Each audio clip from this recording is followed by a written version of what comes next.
Mr. Timothy Blackton. Let's give it up for Timothy. All right, man. Good stuff. All right. Give it up. Give it up for a host. Thank you, guys. Awesome. Swell. You guys are all out tonight. Thank you for coming out and supporting comedy. I went out and listened out there with that noise, and we're in our own little bubble here. So this is great. I'm glad you guys are all here. Yeah, give it up for yourselves coming out in front of me. Thank you. Supporting comedy. Just great. Awesome. What football is so depressing? It can be, yes. I don't get it, but we'll get to that later, definitely. I was doing a gig a couple of months ago in Seattle, and while I was waiting for the gig to start, I was hanging out in my hotel room because it was raining, because it was Seattle, and I was surfing porn on my iPhone, so as I am wont to do. And as I'm surfing the porn, I noticed the little send it to Apple TV icon came up in the corner. I just want to clarify, I was not traveling with an Apple TV at all. So in the juiciest part of the scene, boom, I just send that. And in the next room, I hear, hey, boom, I send it back. I spent the better part of 3 hours sending porn to random strangers. It was great. It was awesome. It's a superpower you can do too. Back when I was a kid, the best we could do would like reprogram a garage door, see if we can get into somebody's house. Now you can send porn to strangers. Awesome. Welcome to the 21st century, everybody. That's great. That's just great. Ladies, if you get 3 vibrating Trojan massagers for your bachelorette party, your friends have very little faith in your partner-to-be. There was this commercial a couple of years ago. This woman gets 3 vibrating Trojan massagers, takes them back to her husband-to-be. He says, look, honey, look what I got. He's all like, yeah. Lazy fuck. Yeah, exactly. Here's my issue, okay? I'm a nice guy. I've been told I'm a nice guy. I've made it on a list for being a nice guy. In my dating life, I had plenty of girls just want to be my friend. It's true. But you ladies, you don't go for nice guys. You go for these dark, brooding types that treat you like shit. Well, ladies, here's a little secret about nice guys. Nice guys are absolute freaks in the sheets. I'm serious, and I will tell you why. Because we are so excited to be doing what we're doing to you that you are guaranteed to have a good time. They say nice guys finish last. Hell no. Nice guys make sure you finish first. Give it up for your nice guys. Yeah, a lot of them here. This is good. Truth of the matter is we don't get it as often as we'd like, and we're probably going to come first, but we will finger fuck the shit out of you.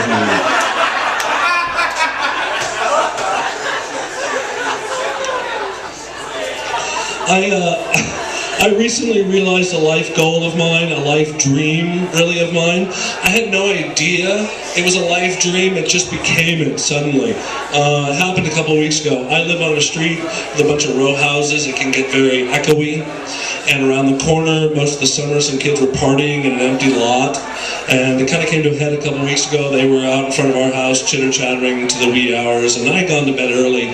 And my wife came home late and asked these kids to be quiet, and they wouldn't shut up. And so she's like, honey, could you do something? And I was like, sure. So I wake up, I get dressed, I go downstairs, I grab my 3-iron, and I walk outside and I tell these kids to shut the fuck up. And this one kid kind of mouthed off at me. He's like, hey sir, you better not use that. I said, do you live here? He said, no. I said, shut the fuck up. And they all ran and scurried, and it was great. And what I realized was at the ripe old age of 44, I'm now an old man telling kids to get off my lawn. How awesome is that? Bucket list, checked off. I think the next thing I want to do on my bucket list is I just want to be in a situation where I could just say, here comes the judge. I don't know. Try that one out. First time I said that ever on stage and it bombed. Beautiful. Here's a lesson for you comic people if you want to try comedy. Always try to say something on stage you've never said before. And I just did. And I think I shit my pants. So, no, I did not shit my pants. Although, I have sharded, and I have to admit that. I think everybody has once in their life. I'm not going anywhere with that. I'm just leaving that there. Right there as a pile. Okay. Awesome. Pile in my pants. I grew up Reformed Judaism, which is sort of like Jew light, really. It's just a cheap excuse for a potluck. It's useless. There was nothing. We sang songs, we ate food, that was it. I knew nothing. My bar mitzvah, you got to eat, was great. I mean, that's how I keep my girlish figure. My bar mitzvah, I read everything phonetically. I phoned it in. I mean, who cares? And so it was giving me guidance in my life. And then for a long time, I tried horoscopes. I thought horoscopes would be great. But my horoscope for today would have helped me like 3 days ago. So I gave up on that. And then I thought fortune cookies. Fortune cookies would be it, right? This is little pocket of wisdom, this little nugget, it'd be great. They're not. They're always something vague and flowery, you know, like you will find musical happiness in the South. I don't know what the hell that means. I mean, I'm not going to Disneyland anytime soon because I didn't win the Super Bowl. So I'd like a fortune cookie that would tell me the truth, the God's honest truth. Maybe I'm out having a nice meal with my wife, crack open that fortune cookie, and it just says, you'll never pay off your house. That would be good for me to know. Any single people here? Yeah, Chinese food for dinner. Tell you everything you need to know. Fortune cookie at the end just says, to your date, you're not even worth a pity fuck. So you stand where you're gonna, you know where you stand. That's how it goes. I like that. I love the groan of the pity fuck. You all kind of go, oh. But it's true. It happens. I got to nap today. Anybody else here big nappers? Yeah, well, raise hands. I can't see you raise hands. Give me a hoot, give me a holler. Woo! Nappers, yes. Awesome. Golly, I love to nap. I am a power napper. I'm a pants-off, nap-off kind of guy. I am down to my skivvies, I'm underneath the covers, and I am out. It's great. I love it. I wish that could be my job. Wouldn't that be a great job? Be a professional napper? Yeah. You could go on the Professional Nappers Tour. Travel around the world, sleep by grassy knolls, creek beds, beaches, it'd be great. Have pajamas, you know, with your sponsor symbols, Sealy Posturepedic. You know, can't pull any Lance Armstrong shit. No, NyQuil, nothing like that. No, that's how it's gotta be. But I think with any kind of like sporting, kind of professional sporting thing, there's always has to be an extreme version of it. Extreme napping. I don't know what this could be. Probably sleeping by the side of the highway during rush hour, near the airport during jet testing, Coldplay concert. No, that's not true. Anybody can sleep through a Coldplay concert. Yeah, I like that. Awesome. What's great about that joke is it can be Coldplay, sure. Could also be Nickelback. Could be Creed. I don't really know. I just sort of go into a room and see how it's going to go. And I went with Coldplay, and I'm glad I did. You guys all hate them. That's beautiful. I like that. I have never, growing up, I have never been good at sports. Growing up, I was always on sporting teams that were sort of one step below the Bad News Bears. At the end of every swim season, I always got most improved, which is nature's way of saying sports are not for you. Which is weird because my day job, I work at Nike. I'm a full-time employee there at Nike doing stuff, and I have on my floor that I work with all these people. They go to this class at lunch, this workout class called spinning. Anybody have any idea what this is? All I think is they just stand in a room and they just go, la! That's all it they've asked me if I want to go, but it conflicts with my whirling dervish class. Whirling dervish, look it up. Okay, that's good. It sounded like from earlier we got a pretty nerdy group of people here, a lot of nerds, yes? Yeah, woo! Big Harry Potter fans? No big Harry Potter fans. Alright, well I won't tell my Harry Potter story then, I guess that's it. Oh. Can I tell my, do we know, well I'll do it, it's a good story, I like it, it's fun. So I was hoping there'd be some fans, but if there's not, that's great. I am not a Harry Potter fan, I have not seen any of the movies, nor read any of the books. Don't give a shit. Woo! Don't give a shit. A couple years ago for my work, I got to travel to Orlando, and we had a free night, and they took us all to Universal City's World of Wonders and shit like that. So we got there, and it had been a really long day, and they closed off the New York section for us, and I rode this roller coaster called Red Rocket. It goes up and down, and it was a lot of fun. I ate some pizza, drank some Jack and Coke, rode the roller coaster a couple more times, and it was like, whoa, getting a little, like a little much. Because the girl had said, listen, you gotta get off this roller coaster, otherwise you're gonna lose your equilibrium. So I had sort of mellowed out with that, and it was good. And we were walking over to the magical Harry Potter world, all magical Harry Potter land. And the pizza and the Jack and the Coke and the Red Rocket was just beginning to make me woo. And we get in there, and there's this thing called butterbeer, which I didn't touch, thank goodness.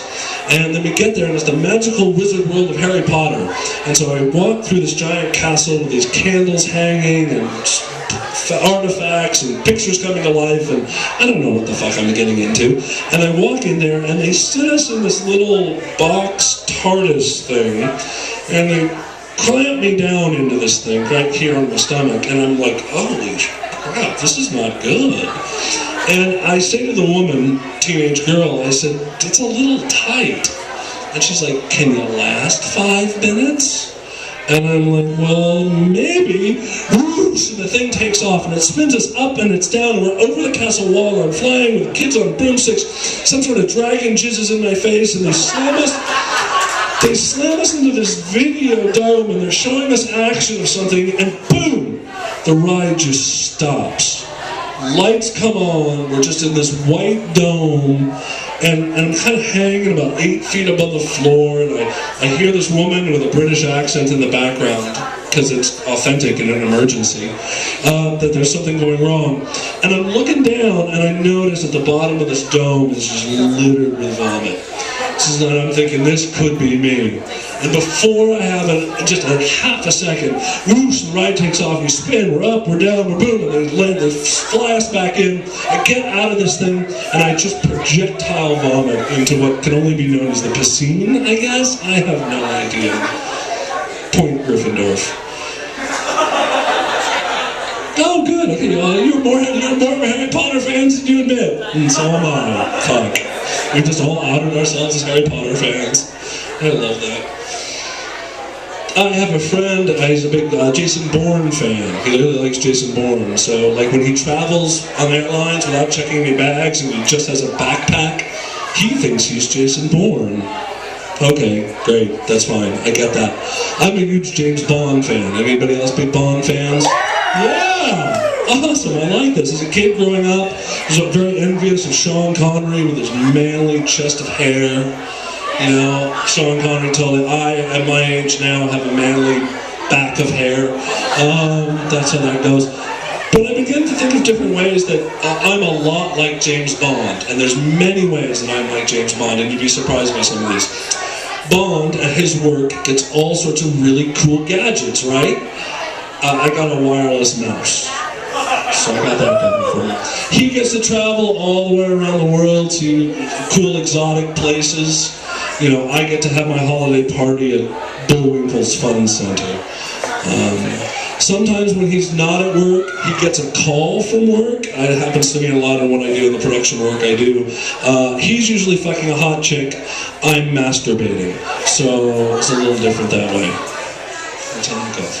That's how I'm like James Bond. Last fall, I got to travel to Costa Rica. I got to save my nickels and my dimes and my pennies and travel to Costa Rica. It's a beautiful, lush country. It's gorgeous. I saw all sorts of wildlife. Toucans and scarlet macaws and lizards, and I went swimming with sea turtles, and I saw dolphins and whales. And at one point, I was up in the jungle, and I nearly got attacked by a sloth. I'm serious, they're a very dangerous animal. They got 3 long talons. It looked a little something like this.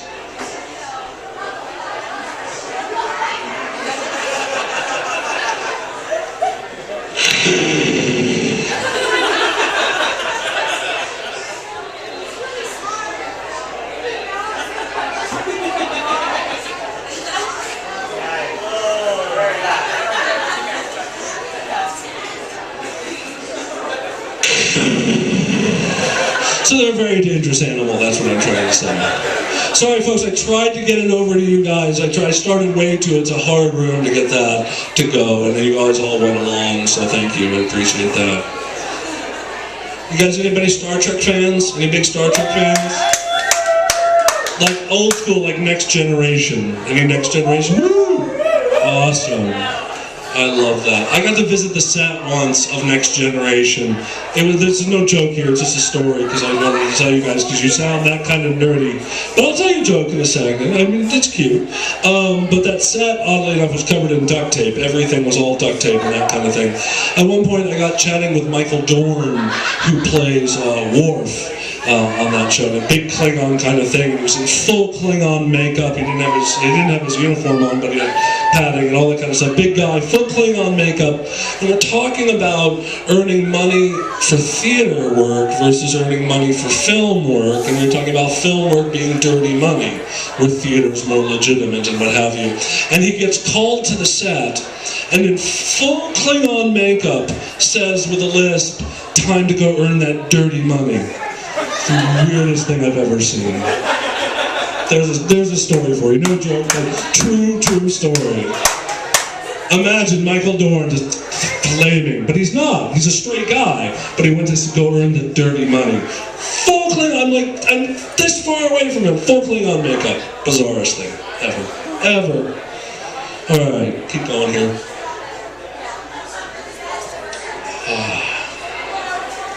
You never hear anybody say, "Hey, let's go out for Canadian food." Never. Right, exactly. You never hear somebody say to their partner, "Honey, you know what I'd like tonight? Poutine." And I don't think that means what I think it means, but it involves gravy, so that's good. That's all right. Is it me, or am I the only one that finds it a little odd that HP Computers is using the 80s song Blister in the Sun, a song about masturbation, to sell laptops? It's really weird, or really synergistic, one of the two, I'm not sure.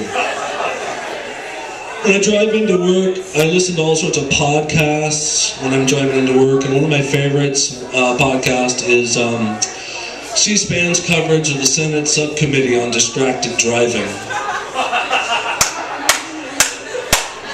Thank you. You've made my night. No, you guys have all been great. This has been awesome coming out here. It was kind of a spur of the moment kind of thing to figure this out. I think Rico and I are coming back in a month. So if you like what you see tonight from me, tell your friends, bring him back. If you don't like Rico, I'm really sorry. No, he's great. You really like him. The Willamette Valley Comedy Competition that I was a finalist in, I lost to Rico. So he's very, very funny. So you stay tuned for that. It's going to be very, very good. With the advent of the electric car, in the future, I'm a little concerned how depressed hippies are going to kill themselves. Thank you, that was good. Portland, that doesn't play well at all. Portland. I've lived there a long time, and all I do is I think I want to move to Bend. It just sounds lovely here, the sunshine and everything. The beer is better, definitely. The snow is better, all this stuff, definitely. Portland's a weird town. I'm so tired of the people with their issues and their ideas and what's important to them. It's not important to me. I'm a simple guy, okay? I got simple needs. I don't own a bicycle. I don't garden. I drive an SUV because it's paid off.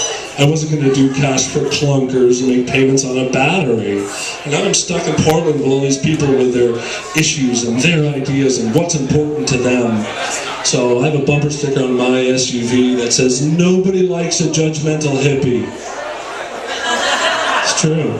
And listen, turn around is fair play, okay? They can have a bumper sticker on their bicycle that says, "Nobody likes an uppity Jew." So it can go both ways with that. So that's all good, then. That's how that works. Oh, okay, I'm going to get a little political here. I don't like to, but I think we have to talk about this. I don't care what side, left or right, you come from, but I think one thing we can all agree on is our founding fathers would agree that what we are doing here now in this fine establishment is what we should be doing. It's true. They all would really be here. They would be here right now. Ben Franklin would be tipping a beer at the bar, right? Alexander Hamilton would be drinking tequila and picking fights.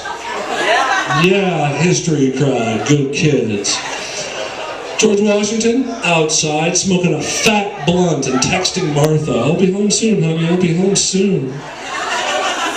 John Hancock tagging the bathroom and Thomas Jefferson hitting on the black chick. It would just be how it would be. That's how it goes. Nice. I forgot about the Abraham. Yeah, he was a founding father. He came later, though. He was good, though. Awesome. All right. I mentioned I grew up Reform Judaism. My wife, she grew up Reform Mormon, really, or actually it's a Reformed Mormon. Ooh, yeah, Reformed Mormon. And we've been married just over 13 years, and I feel very lucky about that. Woo! Not even a round of applause for you 13 years of marriage. No. Okay. Yeah, that's all right. That's good. No, it's fine. Usually people are like, "Hey, great." Not people in band. Then they're like, "Fuck you. Go 25. Then we'll talk." Until then, you got nothing, punk. But we got married. We got married. It was a Jewish Mormon wedding. Oh Lord. And we actually got married at Kel's Irish Bar in downtown Portland. Yeah! Woo! So it was a Jewish Mormon wedding in an Irish bar. My officiant bailed out at the last minute, and I was able to procure a Baptist minister. Jewish Mormon wedding in an Irish bar by a Baptist minister. Sounds like the beginning of a joke. It's not. It's my marriage, and I feel very lucky about that. But I feel for you folks out on the dating scene trying to meet people on these deep levels of compatibility, these deep core levels. And I think that's all fine and dandy if you want to meet somebody, but what it's got to be is the shit that's going to drive you to divorce in 10 years. That's what you want to know, you know? Are they a hot sleeper? Are they a cold sleeper? Do they leave time on the microwave? There's 13 seconds left. Push clear, please. Does a toilet paper roll have to go over, or is it under? Is it 2 fingers in the ass or 1? I always forget. I've been Timothy Blackton. Thank you very much. Give it up for comments tonight. Stay tuned for Rico. Thank you guys. You guys have been a warm, excellent audience on this cold, cold night. Oh, you got it.